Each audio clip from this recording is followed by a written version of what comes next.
Current Events Podcast with your host, Doug Currin. Welcome, everybody, to the Current Events Podcast. This is episode 3, and today we're talking about Venmo. It's a commonly used app to pay other people instantly through bank accounts.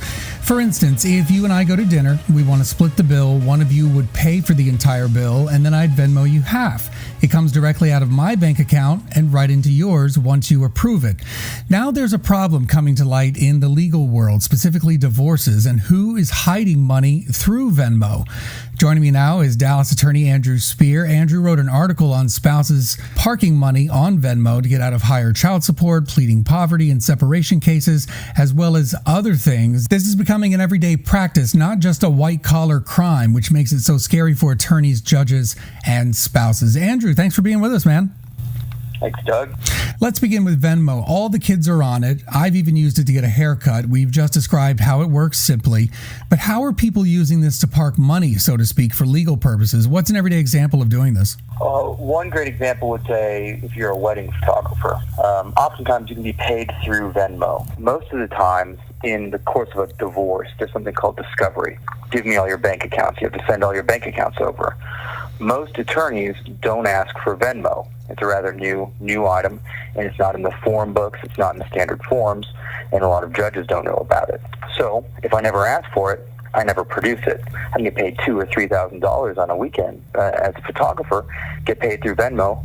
I never push the button that says transfer to my bank. We get divorced, I open a new bank account, and then I push transfer to my bank. You never knew it was there. You never knew that was part of my income. It didn't exist to anyone besides myself and maybe the person who paid me. That's why you need to know the right questions to ask, and that includes things requiring screenshots. Venmo is now primarily, I think exclusively, on cell phones. So if I ask for a statement, that might not exist, but if I do screenshots of every transaction, that would. So the questions to ask and how you ask them are very important these days. And that's just one example of income. I scrolled through my Venmo feed before we're speaking here today. It goes back all the way from me to November 5th, 2015. And you can see every transaction I did. But just for the last week or so, I noticed people were paying babysitters. Some person, one of my friends, paid their insurance premium or was reimbursed for it via Venmo. A lot of gambling. Don't forget about fantasy football season. And then a lot of people are paying bills and splitting bills through Venmo. And that can be used to show whether someone has a roommate, which oftentimes they fail to disclose. That's important to know. And if I can see that someone paid you for half the electricity bill, they're probably living with you. And I probably would not have been able to figure that out through standard discovery.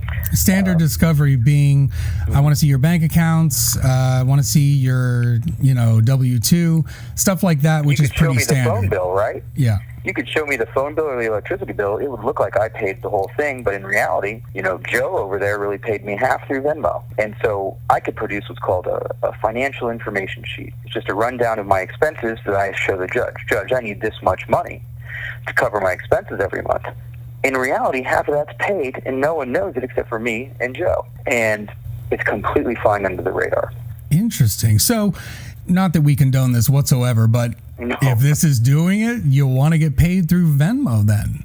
For now. Eventually people will catch on. We have, I have some updated discovery requests that cover Venmo and cryptocurrencies. Right. Are judges getting onto this at all? They are.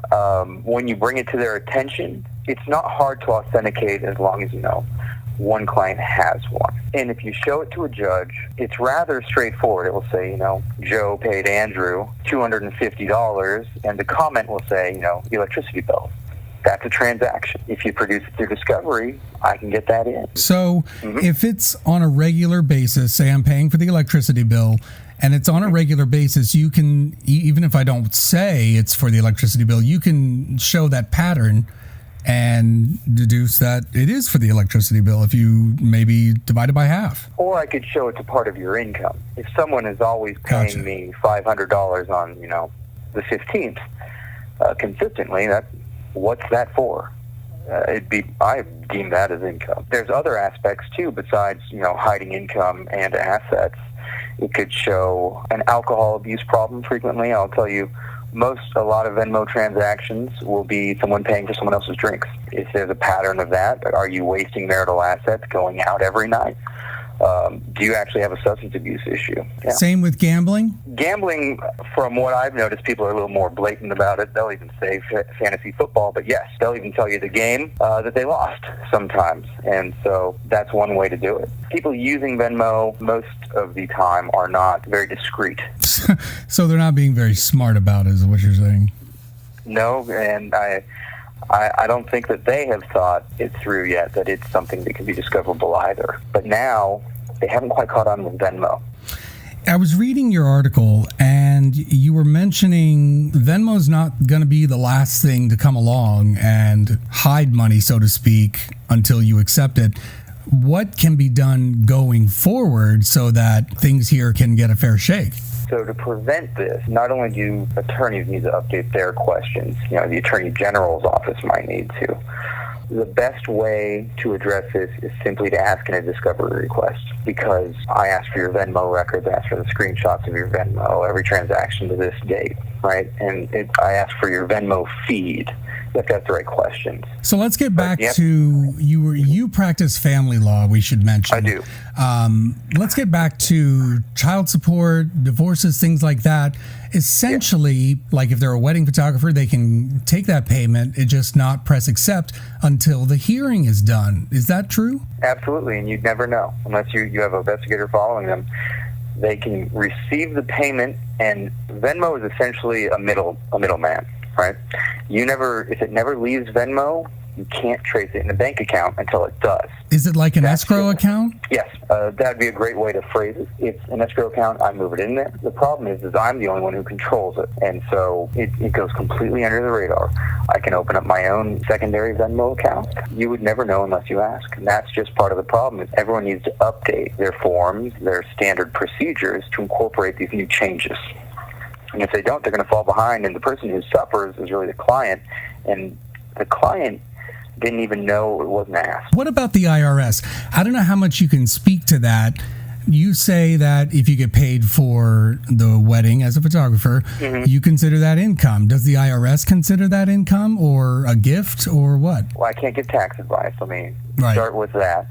What my assumption would be is I think that would probably be a 1099. It'd be like being an independent contractor. Gotcha. Or I guess maybe if you're running your own business, it could be your sole proprietorship. Regarding the IRS, they would be able to find it. I do know that in certain circumstances, the FBI has frozen Venmo accounts. So the FBI is onto it. And if I remember, I don't know if it was a counterterrorism matter or I assume it would be related to money laundering, right? Okay. Because that would probably be the most common use or abuse of Venmo to get the FBI involved. Yeah, because it's so common. It's just amazing to think that this has come along. You get access to it through Facebook. Facebook, you mentioned, you use all the time in separation cases.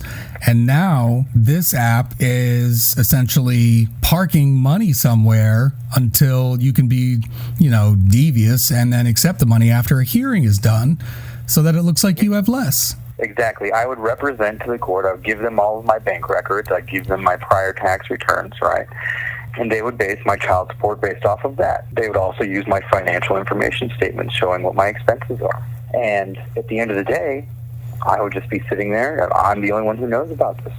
And my child support would be lower. My spousal maintenance would be lower. Everything. Wow. Boy, have things changed. That's for sure. Absolutely. I was actually, I'll be honest with you, I was just rechecking my Venmo feed today. I was actually surprised over the last maybe year how widespread this has come. The bill payments, paying for babysitters, insurance premiums. I wasn't expecting that. Some people even made campaign contributions. They paid for social club memberships. It's really really taking off right now, and people need to adjust. That is crazy. You certainly need to be careful about what you pay for out there, too, I'm assuming. This is perhaps one of the easiest ways to trace assets, if I have access to this, because it will show me exactly who sent it, how much they sent, and why they sent it. If you just ask the right question on the initial discovery, those answers are just right in front of you. Well, thank you so much for being with us, Andrew Speer, Dallas attorney, family law. We appreciate it. By the way, I'm going to pay you for this interview through Venmo. No, this one's free. Thanks, Andrew. We also want to mention that Mr. Speer works for the O'Neil Wysocki law firm in Dallas. You've been listening to the Current Events Podcast with Doug Currin. Visit us on the web, currentevents.com.